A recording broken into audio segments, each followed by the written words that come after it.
Welcome back to our channel. In this tutorial, I'm going to let you know if there are any annual fees associated with Morgan Stanley credit card.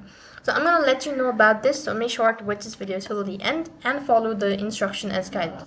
Now first of all, you just have to go to open up a browser, and on the web address bar type in www.apply.americanexpress.com/amex. It's going to take you to the official page, which is going to look something like this. Now while you're on this page, what you have to do is you just need to scroll down a bit and you'll be able to find the types of credit card that's available on American Express or Morgan Stanley.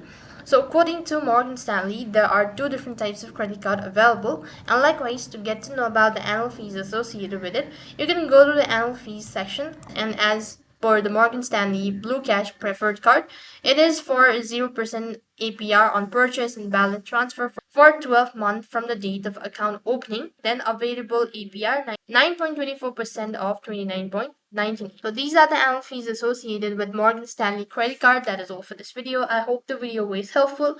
Make sure to like, share, and subscribe to our channel. Thank you for watching. See you in the next video.